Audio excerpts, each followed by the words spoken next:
더불어민주당 이재명 대선 후보와 국민의힘 윤석열 대선 후보가 본격적인 정책 대결에 나선 가운데 첫 전장은 부동산이 된 형국입니다. 두 후보는 이번 대선 전국의 최대 현안인 부동산 문제를 두고 벌써부터 뚜렷한 이견을 노출하면서 표심 잡기에 사활을 걸고 있는데요. 이 시각 정치권 이슈들 짚어보겠습니다. 김민아 시사평론가 모셨습니다. 어서 오십시오.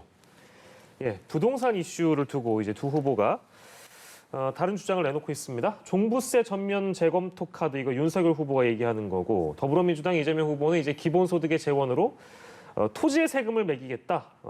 지금 국토 보유세를 도입하겠다. 이제 이 주장인 것인데 서로 다른 이 주장에 대해서 어떻게 평가를 하시는지요?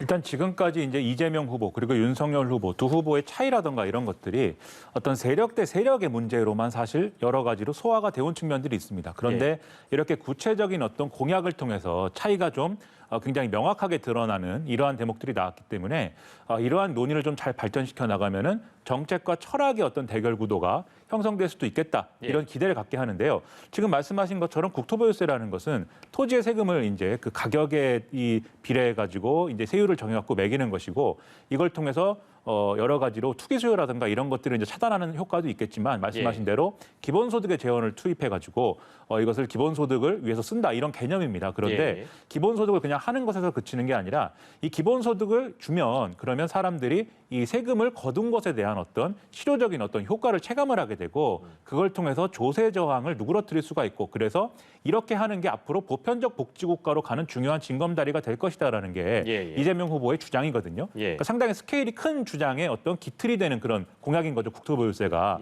그 상당히 중요한 역할인데, 반면에 이제 윤석열 후보가 얘기하는 종부세 재검토라는 것은 좀 현실적인 측면을 많이 이제 거론을 하고 있습니다. 그래서 지금 이제 종부세라는 세금 자체가 문제다라는 인식을 윤석열 후보가 드러낸 바 있고, 그리고 이제 집값이 폭등을 했기 때문에 이 집값이 얼마냐에 따라서 연동돼 있는 이 재산세라든가 종부세라든가 이런 세금들이 같이 올라서 실제로 고통을 받는 사람이 있다, 이렇게 주장을 하고 있거든요.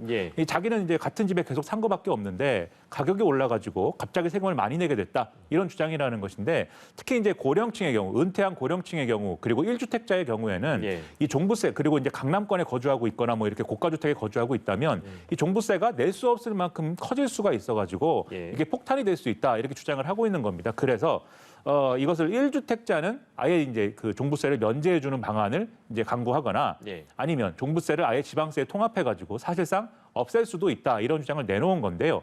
이렇게 주장을 한 것은 결국은 이제 어떤 부동산 문제라든가 세금의 문제 이런 것도 있지만, 결국은 여러 가지 국가 정책이라든가 이런 큰 어떤 정책의 문제를 시장이 자율적으로 이제 해소할 수 있는 그런 방안을 찾겠다라는 철학의 연장선에서 지금 꺼내든 그런 어떤 정책이라고 볼 수가 있는 거거든요. 이렇게 보면 앞서 이재명 후보의 공약은 좀 더 이제 국가가 더 적극적인 역할을 해서 문제를 교정하는 이런 역할의 어떤 국가관을 내포하고 있는 그런 공약이다라고 한다면, 윤석열 후보는 그와는 반대되는 어떤 철학을 이제 갖고 있다는 점에서 이 두 개의 어떤 철학적인 쟁점이 지금 형성이 될 수 있는 국면이다, 이렇게 생각이 됩니다. 유권자들이 평가하시겠습니다만, 앞서 말씀드린 대로 이번 대선 전국의 최대 현안은 부동산이 될 수 있기 때문에 이제 이런 논쟁이 오고 가고 있는 그런 상황입니다.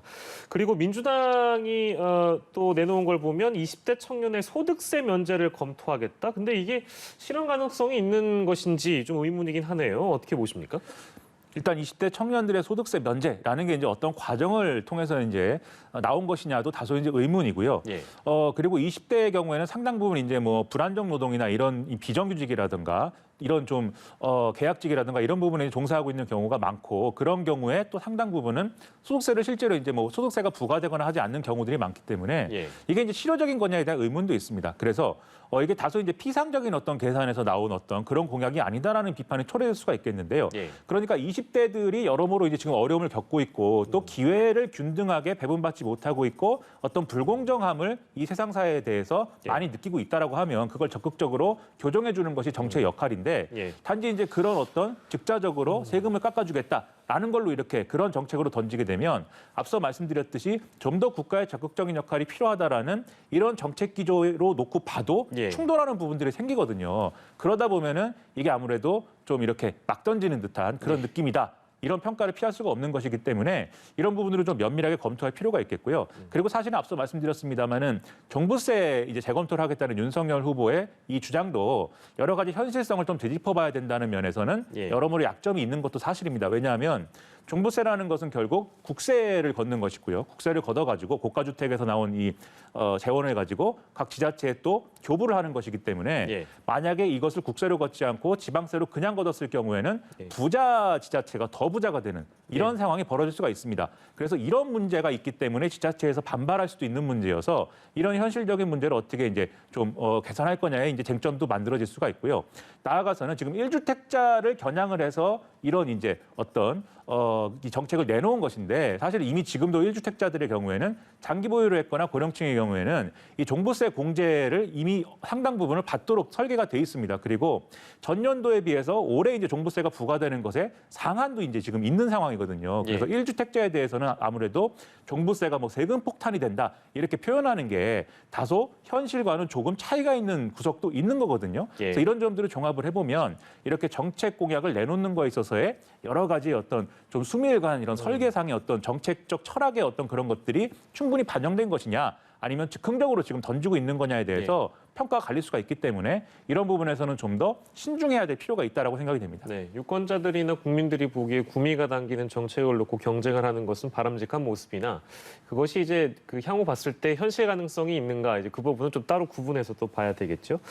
아무튼 좋습니다. 그리고 이제 예산 전국이라서요. 저희도 앞서 취재 기자 연결을 통해서 이재명 대선 후보와 윤석열 대선 후보가 각기 다른 이 세금 관련된 정책들을 많이 주장하고 있다는 말씀드렸습니다. 특히 재난지원금 관련해서 전 국민 재난지원금 이제 이재명 후보는 이걸 방역지원금이라고 부르고 있고 이제 윤석열 후보는 소상공인들에게 50조 원 지원하자 이런 논의를 하고 있는데 여야가 아무튼 예산 전국을 막이 올랐기 때문에 이 문제를 놓고 강하게 또 격돌할 가능성도 충분히 열려 있는 상황입니다. 어떻게 전망하세요?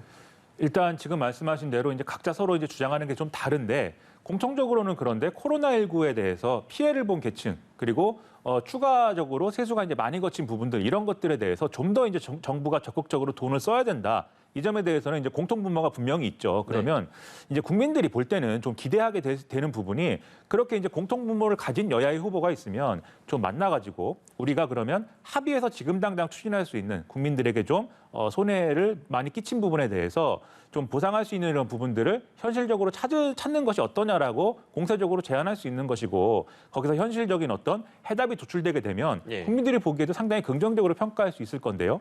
일단 이재명 후보는 뭐 제안은 하는데 윤석열 후보는 뭐 만나서 무엇을 하겠느냐 좀 만나자고 하는데 예. 그런 반응을 보이고 있고 또 이재명 후보가 만나서 논의하자고 하는 것도 윤석열 후보가 말하는 뭐 50조를 동원해가지고 자영업자 소상공인들에 대해서 좀 이제 손실 보상을 더 강하게 하자라는 그 논의를 하자는 것이라기보다는 이재명 후보와 민주당이 주장하는 전국민 재난지원금을 지급하는데 협조해달라는 것에 가깝거든요. 예. 그 사실 이제 만나자는 얘기는 하고 있지만 서로 이제 하고 싶은 얘기만 하는 그러한 모습이어서 국민들이 보기엔 다소 의아한 지점도 있는 것 같은데요.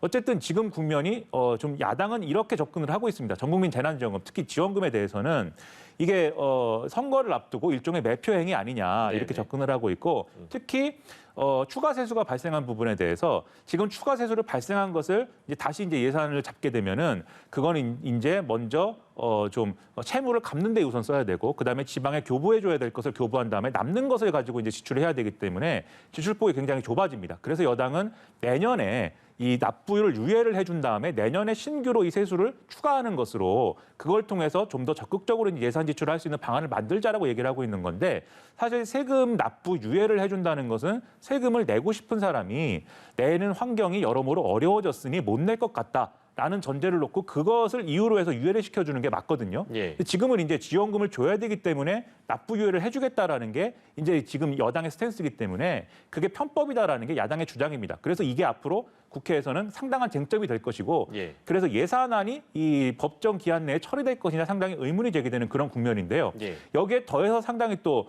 좀 의문스러운 점은 여당은 또 이 타겟을 정부를 향해서 또 화살을 돌리고 있다. 이런 점도 상당히 좀 여러모로 좀 뭐랄까요? 특이한 점입니다. 지금 오늘 여당에서 나온 얘기는 결국은 이제 초과 세수가 이렇게 많이 발생했다는 것은 기획재정부가 그동안 세수 추계를 예. 너무 소극적으로 해온 거 아니냐. 이게 뭐 하다 보니까 이렇게 소극적으로 된 거라면 있을 수 있는 일이지만 예. 의도를 가지고 돈을 못 쓰게 하기 위해서 일부러 좀 과소 추계한 거 아니냐. 그런 경우면 국정조사도 해야 된다 이렇게 주장을 했는데 예. 이게 국민들이 보기에는 여당하고 정부가 이렇게 힘겨루기를 하는 이유가 무엇인가 다소 이제 의문을 가질 수도 있어요. 예. 특히 이런 이제 갈등을 벌이고 또 협상을 하고 이런 것들이 어떤 정치의 과정일 수가 있는데 예. 그 결과가 무엇이냐에 대해서는 국민들이 좀 상당한 의문을 갖고 있을 거거든요. 가령 이렇게 뭐 힘겨루기도 하고 협상도 하고 해서 그동안 우리가 보지 못했던 광경들이 연출이 돼가지고 예. 정말 국민들이 그동안 기대했던 결과가 나온다라고 하면 아무리 좀 갈등을 하고 좀 이렇게 엎치락뒤치락 한다고 해도 그래도 국민들이 여당이라든가 이 지금의 어떤 기성 정치에 기대한 결과가 나오면 박수를 보낼 거예요. 근데 그게 아니라 지금까지 봤던 영화를 다시 한번 보는 것 같다. 예. 이전까지 여당이 의석수로 막 이렇게 밀어붙이고 야당은 무조건 반대한다고 막 이렇게 들고 일어나고 정부하고도 싸우고 뭐 이렇게 되는 이런 경우가 다시 펼쳐진다라고 할 때는 이 유권자들이 좀 변하는 게 없는 것 같다. 이렇게 생각할 수가 있습니다. 그렇기 예. 때문에 성과를 내는 것도 중요하지만 그게 어떤 성과냐도 중요하다는 점을 예. 지금 여당이 좀 인식해야 될 때라고 저는 생각을 합니다. 예, 알겠습니다. 다음 주제는 좀 짧게 짚을 텐데요. 이제 저희가 논의하고 있는 내용들은 대선 후보를 중심으로 여러 정책과 공약들을 내놓고 있는데 특히 이제 세금 문제나 이런 것들을 짚고 있습니다. 청년들 중심으로도 구애를 하고 있는 여야 후보들의 모습 저희가 계속 짚고 있는데요. 게임 좋아하시는 분들은 국군체육부대 e스포츠단 아마 기억하실 겁니다. 근데 이게 2007년 4월에 창단됐다가 14년에 완전히 해체됐는데요. 이재명 후보가 이 e스포츠단을 다시 이제 부활시키겠다는 내용을 발표한 건가요? 이거 이제 청년 대상의 어떤 러브콜로 보이는데 어떻게 평가하세요? 지금 이제 이재명 후보가 이제 그런 언급을 한 건데요. 이게 좀 뭐랄까 이것도 다소 이제 좀 뭐랄까 이제 즉자적인 어떤 그런 반응을 좀 예. 기대한 그러한 어떤 좀 뭐랄까 즉흥적인 어떤 제안이 아닌가라는 의심도 좀 있습니다. 왜냐하면 지금 예. 말씀하신 대로 이전에 이게 좀 실효성이 좀 확인되지 않은 측면이 있고 왜냐하면 e스포츠라는 게 저변이 다른 스포츠단과 비교했을 때는 그렇게까지 넓은 건 또 아니거든요. 그리고 소위 말하는 e스포츠 선수들이라는 게 이렇게 뭐 숫자가 굉장히 많고 팀이 여러 개가 뭐 있어서 굉장히 예. 일반적으로 사람들이 즐기는 보편적인 그런 스포츠의 어떤 지위를 지금 확보하고 있는 것이 아닌데다가 예. 이 영역에 관심을 가지고 또 혜택을 볼 수 있는 사람들의 이제 숫자도 굉장히 제한적으로 돼 있습니다. 그래서 이 공약 자체가 이제 실효성이 있는 것이냐는 다소 이제 의문이 있어요. 다만 예. 이런 부분은 이제 평가할 수 있습니다. 이 게임이라는 소재가 사실 기성 정치인들이 청년층에 대한 관심을 보여주기에는 대단히 또 좋은 소재입니다. 이 청년층이 굉장히 좀 우호적으로 평가하는 부분들이 있기 때문에 좀 익숙한 소재이기 때문에 그래서 이재명 후보도 이 갤러그 얘기를 했더라고요. 과거에 어렸을 때 나도 네. 갤러그라는 게임을 굉장히 즐겨했고 예. 굉장히 고수였다. 네네. 마음먹은 시간 동안 마음먹은 점수를 낼 수 있었다. 이렇게 거론을 했는데 그런 어떤 노력하는 모습을 보여준다는 점에서는 정치적으로는 그런 점들은 긍정적인데 그런 네. 노력하는 어떤 모습들이 실질적이고 좀 실효적인 성과로 이어질 필요가 있겠다라는 그런 생각이 좀 듭니다. 예, 게임 산업이나 게임 분야를 저희가 절대 폄하하려고 하는 얘기도 아니고 실제로 김민하 평론가께서 게임을 좋아하시는 걸로 저의 인생은 뭐 절반이 알겠습니다. 이제 비디오 게임이다라고 생각을 합니다. 알겠습니다. 아무튼 e스포츠 관련된 이재명 후보의 공약, 청년 표심에 어떤 영향을 끼칠지 그 부분 짚어봤고요. 자, 그리고 민주당 내부에서 특히 초선 의원들 사이에서 쓴소리가 나왔습니다. 지금 선대위 체제가 역동성이 없다. 너무 비대하고 느리고 생산적이지 않다. 이제 이런 지적인데요. 이건 어떻게 평가를 해야 될까요? 그러니까 초선 의원들의 주장은 이런 겁니다. 지금 메머드급 선대위라고 이제 지금 이 소속 의원 전원을 거의 다 참여시키는 형태로 이렇게 선대위를 구성을 해놨는데 이러다 보니까 그럼 누가 어떤 자리를 맡을 거냐 이런 것에만 지금 관심이 모아지고 있고 그래서 이 선수 중심 몇 선이냐 따져가지고 더 높은 선수에 있는 사람이 더 높은 자리 가져가고 그리고 관리의 중심, 관리에 따르면 대표는 뭘 맡고 그다음에 뭐 경선에서 경쟁했던 사람들은 뭘 담당하고 이런 것들에 대한 관리의 중심, 즉 형식적으로 선대위를 구성하는 것에 지금 그치고 있어서 선대위가 실질적으로 지금 이 선거 전략에 있어서 새로운 모습을 보여준다거나 예. 국민들에게 다가갈 수 있는 이런 그런 요소들을 좀 보여줄 수 있는 이벤트를 마련한다거나 이런 모습을 전혀 보여주지 못하고 있고 용광로 선대위, 원팀 선대위만 지금 강조하고 있는 모습이다라는 거예요. 그러니까 이게 실질적으로 이제 이런 것들이 왜 중요하냐면 지금 이제 이재명 후보와 관련된 여러 가지 뉴스나 이런 것들을 좀 검토를 해보면 앞서도 제가 다소 이제 피상적이고 즉자적인 그런 정책 제안이나 공약들이 이제 많이 나오고 있다라고 말씀드렸는데 예. 지금 나타나고 있는 현상이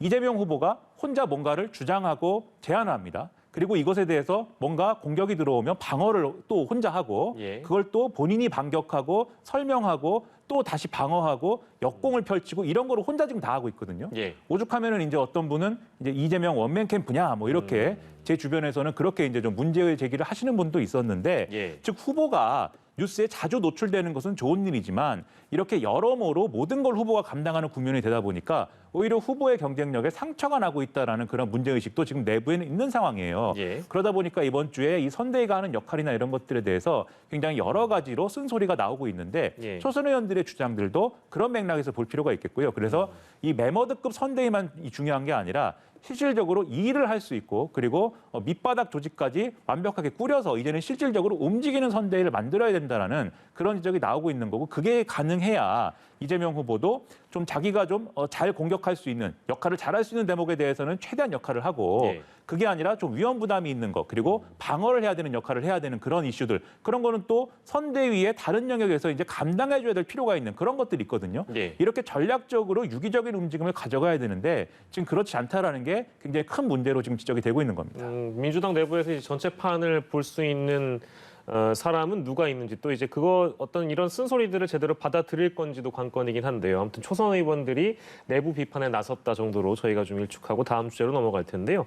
양정철 전 민주연구원장, 이 여권의 대표적인 책사로 알려져 있는 분인데 내일, 그러니까 오늘 17일에 국회를 찾는다는 소식이 전해지고 있어서 이분이 등판하게 되면 뭔가 좀 달라질까요? 어떻게 전망하십니까?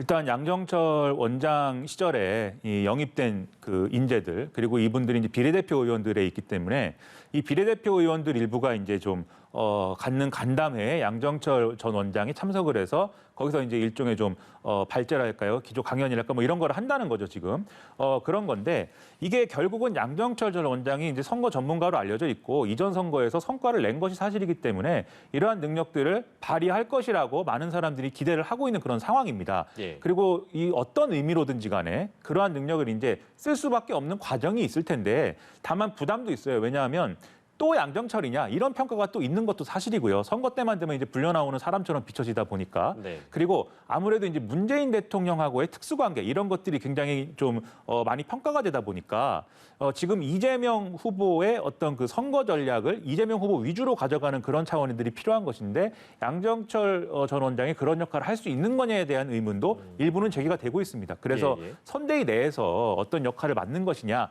아니면 외곽에서 다른 역할을 담당하는 것이냐 이런 것으로 이제 여러모로 쟁점이 형성되어 있는데 예. 일단 양정철 전 원장은 외곽에서 일단은 역할을 하겠다는 입장인 걸로 알려져 있어요. 근데 그런 차원을 볼 때 선대위에서 뭐 핵심 역할을 맡아가지고 중심적인 역할을 맡는다기보다는 선대위에서 후보 전략을 책임지고 하는 것은 당의 선대위 체제하고 이재명 후보와 가까운 이 측근 그룹들이 감당하게 될 것 같고요.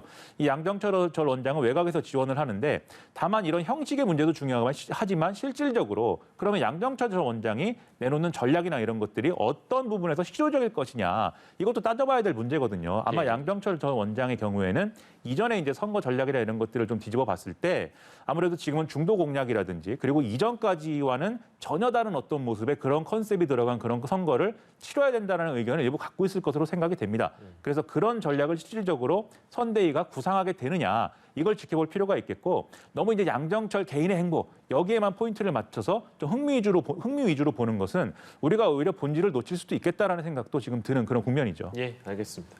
이제 국민의힘 얘기해 볼 텐데요. 국민의힘은 아직 선대위 인선이 마무리되지 않았습니다. 그래서 여러 잡음들이 나오고 어제 저희도 짚어봤습니다만 윤석열 후보가 주재하는 최고위 일단 갑자기 안 나온다고 그래가지고 그것도 일정 부분 논란이 됐었고요. 이준석 대표가 모두 발언을 또 안 해서 이게 어떤 일인가? 당내 어떤 기류가 흐르고 있는 것인가? 아무튼 물음표가 많이 달려 있는데 그 최고위 불참한 거는 일부러 그랬을까요? 의도적으로 그랬을까요? 저는 뭐 반반이지 않겠는가 싶은데요. 반반이다. 네. 그러니까 후보는 이제 선거 과정에 여러 가지 이제 외부 일정이라든가 수행해야 될 역할이 많이 있기 때문에 모든 최고위 회의에 다 참석해서 거기서 이제 역할을 할 수는 없다는 현실적인 이유가 있을 겁니다.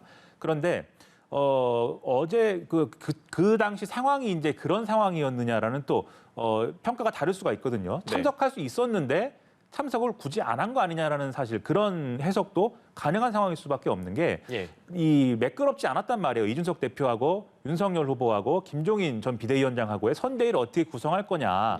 특히 이제 사무총장 자리를 놓고 논쟁이나 이런 것들이 진행 중인 상황이었기 때문에 굳이 또 최고위에 참석을 해서 이준석 대표하고 같이 앉아 있는 그런 모습을 놓고 여러 해석을 만드는 것은 좀 부담스럽다라는 판단을 윤석열 후보가 했을 수 있겠죠. 그래서 전 반반이 아닐까 이렇게 생각을 하는데 의도가 명확해 보이는 것은 이준석 대표의 침묵입니다. 이준석 대표는 굉장히 이제 적극적으로 메시지를 발산하기를 좋아하는 이런 캐릭터인데 이렇게 일부러 이제 말을 하지 않았다는 것은 확실히 이제 불만을 나타낸 것이죠. 그러다 보니까 윤석열 후보가 결국 이제 오후에 직접 만나가지고 면담을 통해서 일단은 갈등을 좀 정리를 했는데요.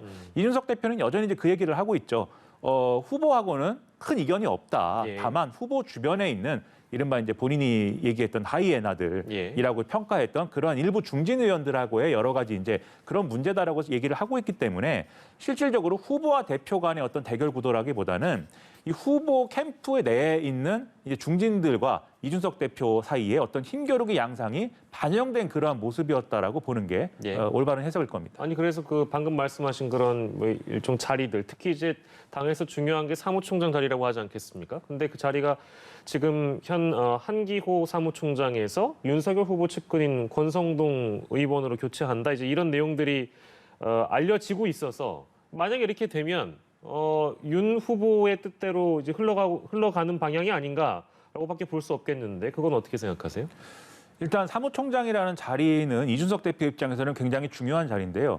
이준석 대표가 그 전당대회에서 당선될 때 우리가 모습을 봤지만 이준석 대표가 당내의 어떤 넓은 기반을 가지고 그 조직력의 힘으로 당선된 것이 아닙니다. 이 30대 젊은 대표가 필요하다는 바람을 타고 당선이 된 상황이기 때문에 지금 당내에 확실한 어떤 기반이라든가 그런 조직세는 없는 상황이에요. 그런 상황에서 대표가 실권을 잃게 되면 사실 정치인 이준석의 미래도 지금은 이제 불투명하게 될 수 있는 그런 국면이거든요. 그런데 대표가 실권을 행사할 수 있는 또 상당히 유용한 어떤 자리가 사무총장입니다. 그래서 대표와 사무총장이 힘을 합쳐가지고 이제 사무총장이 갖고 있는 당 내부의 살림을 도맡아 하는 그러한 역할을 이준석 대표가 정권을 쥐고 하면서 이 대표의 권한을 충분히 이제 활용하는 거거든요. 이준석 대표가 지난번에 선대위 어떤 구성을 가지고 뭐라고 했냐면 군령과 군정 얘기를 하면서 이준석 대표 나는 군정을 맡고 김종인 전 위원장은 군령권을 행사하는 것이 좋지 않겠는가 이렇게 얘기한 바도 있어요. 그걸 볼 때도 이준석 대표로서는 사무총장 자리를 컨트롤해서 본인의 말로 하면 군정권을 명확하게 하는 것이 중요하다라고 생각을 하고 있는 건데요. 만약에 윤석열 후보 측이 이것을 이제 이준석 대표 측 인사가 아니라 권성동 의원이라든지 윤석열 후보 측 인사로 바꾸게 되면은 사실 이준석 대표의 실권이라는 것은 좀 허수아비 같아지는 그런 측면이 있는 것이죠. 이 사무총장이라는 자리가 이후에 지방선거 공천까지도 관여할 수 있는 그러한 자리라는 점에서 만약에 그렇다고 한다면은 이 대선 이후에도 이준석 대표 체제는 사실 불안정하게 될 수밖에 없는 겁니다. 그래서 지금 갈등이 이제 있다고 봐야 되는 것인데 근데 문제는 그러면 이런 의미라는 거죠. 윤석열 후보 측에서 권성동 사무총장안을 주장을 하는 게 이준석 대표를 무력화시키기 위한 의도이냐? 그렇다고 한다면 이준석 대표로서는 절대 받아들일 수 없는 그런 이제 얘기일 것인데 다만 이제 어제 비공개 회동에서 윤석열 후보하고 이견이 없다고 말한 걸 보면 일단 윤석열 후보는 그런 의미는 아니다. 이 대선 과정과 이후에 있어서도 충분히 대표의 역할을 보장하겠다라고 일부 얘기를 했을 것이다라고 이제 판단이 돼요. 그렇다고 하면 그 맥락 속에서 이준석 대표하고 후보 측의 이제 캠프하고 후보 측 이제 주변 인사들하고 절충은 어느 정도 선까지 할 수 있느냐 이게 관건인 것인데 사무총장 자리를 권성동 의원이 했다고 해서 바로 뭐 이준석 대표가 그래서 무력화된다 이렇게 보기에는 다소 무리일 수 있다 그런 국면으로 생각이 됩니다. 그 어떤 40분간의 회동에서 두 사람이 일정 부분 어떤 합의 내지는 협의를 하지 않았겠는가? 이제 그 부분을 좀 엿볼 수 있는 대목. 이제 그런 배경이 있었을 것이다라고 이제 추론을 해주신 거고. 그럼 자 그러면 이제 그 선대위 인선은 어떻게 다 마무리가 될 것인가? 특히 이제 선대위원장의 경우에도 김종인 원톱 플러스 알파로 김병준 전 위원장이 합류한다. 뭐 이제 이런 가능성들이 많이 열려 있습니다. 근데 지금 이 정도의 시기가 되면 어느 정도 이제 길이 좀 보인다고들 많은 전문가들께서 하시는데 김민하 평론가께서 어떻게 좀 예상을 하시는지요? 그러니까 지금 이게 복잡합니다. 얘기가 왜냐하면 이게 해석하기에 따라서는 이준석 대표를 견제하기 위한 용도가 권성동 사무총장 아니라고 한다면 김종인 전 비대위원장이 총괄 선대위원장으로 오는 것을 견제하기 위한 카드가 소위 말하는 김병준 상임선대위원장 카드이다 이렇게 볼 수가 있는 거거든요.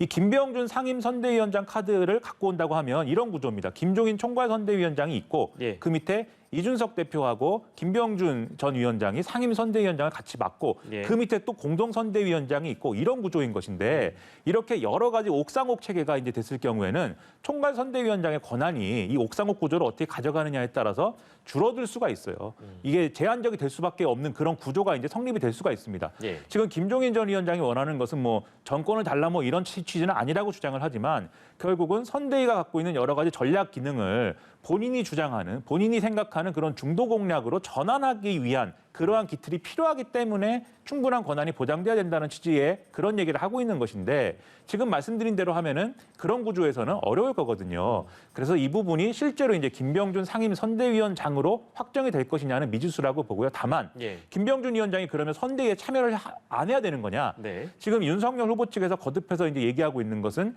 김병준 전 위원장의 어떤 정책적 능력이라든가 이슈를 좀 이렇게 주도하는 능력 이런 것들은 일정 부분 필요하다라고 얘기를 하고 있는 거예요. 그렇다고 한다면 상임 선대위원장만이 그걸 할 수 있는 직책이 아니기 때문에 예. 다른 직책으로 충분히 이제 김종인 전 위원장하고 충돌하지 않는 방식으로 역할을 맡길 수가 있는 거여서 예. 그런 방식으로 문제를 풀 가능성도 얼마든지 있다고 저는 생각을 합니다. 플러스 알파가 꼭 아니더라도 김종인 전 위원장의 합류는 거의 뭐 이제 기정사실화되는 그런 분위기라고 봐야 될까요? 윤석열 그렇다면? 후보로서는 최대한 이제 데려와야 되는 상황인 거고요. 예, 그 예. 데려오기 위해서는 교통 정리를 명확하게 잘 해야 되는데 예. 만약에 못 데려온다고 하면 윤석열 후보의 캠프 조율 능력이라든가 선대위의 어떤 그런 능력이라는 게 예. 상당한 의구심이 갖게 되는 그런 상황이 되겠죠. 예, 알겠습니다. 뭐 인선 두고 논의가 또 길어지면 국민의힘 쪽에서는 좋을 게 없으니까요. 빨리 마무리가 될 것 같습니다.